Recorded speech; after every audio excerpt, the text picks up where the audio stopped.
Welcome to Sokazim podcast, the place we speak the truth that leaders and elites don't want you to hear. I'm your host, Mr. Sokazim, and today we have a very special guest, Mr. Chinedu Eze from Lagos. Sir, thank you for joining us. For having me, Mr. Sokazim. It's a pleasure to be here and discuss issues that affect Nigerians every day. Nigerians are burning over rising fuel prices and the removal of the fuel subsidy. This is hitting everyone: commuters, transport workers, and families. Before we dive deeper, can you explain to our viewers what exactly is fuel subsidy and why did the government remove it? Absolutely.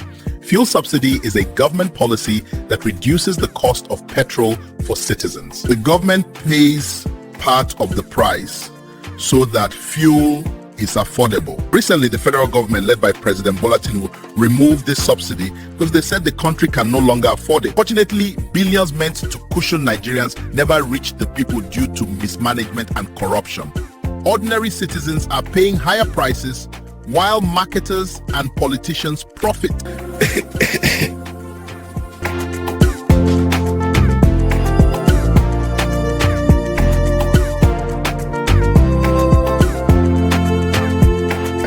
Right, sir.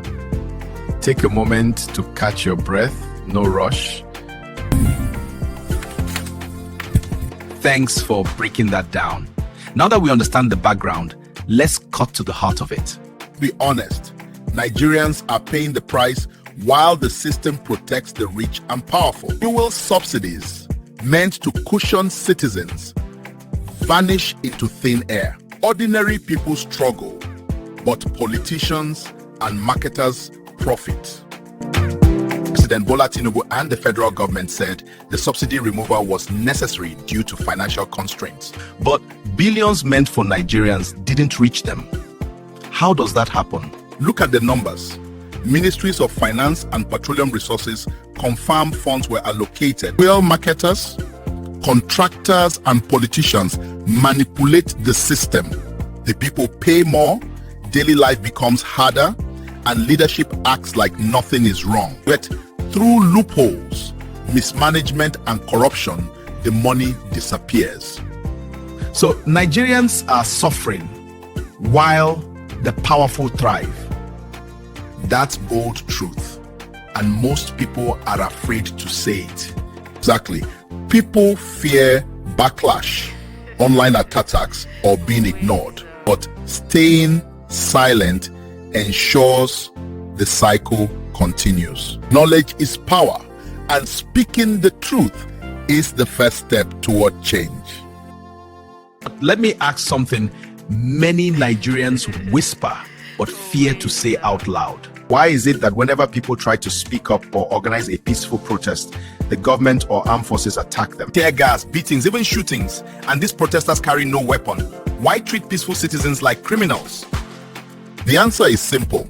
A government that has failed its people is always afraid of those people. Peaceful protesters expose the truth. They show unity. They show courage. And to a corrupt system, that is dangerous. Government knows that when Nigerians unite with one voice, the game is over. This is why they use force.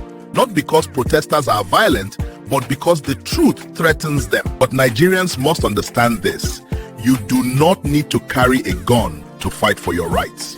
Your voice, your numbers, your unity, that is the real power. Even if you are afraid to protest physically, you can protest with your voice. Online, in communities, through awareness, through demanding accountability. Fear keeps you silent.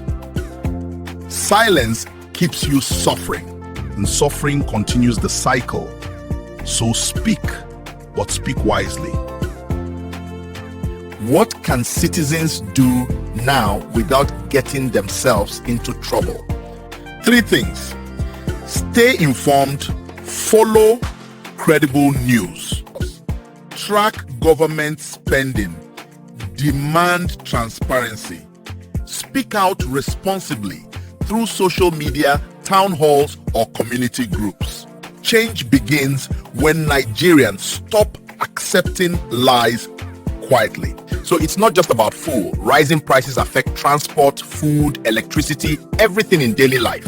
correct, Nigerians must stop idolizing titles. Real power comes when citizens speak the truth and demand accountability.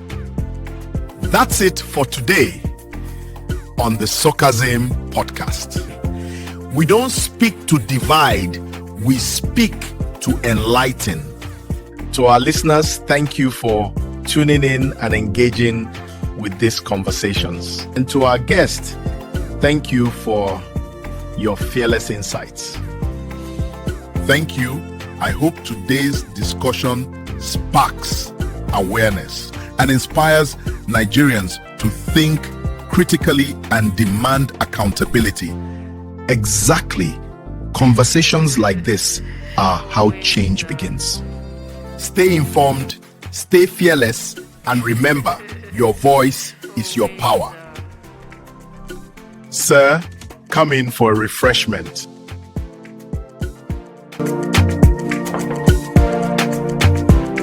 Mr. Bat, they show poor masses suffer. What do you expect from a man who said Emilio can? We have a little gift for you for coming here today. Just manage this gift. I appreciate. And of course, we have our signature Sokazim pack to bag, perfect for carrying your Apple laptop in style.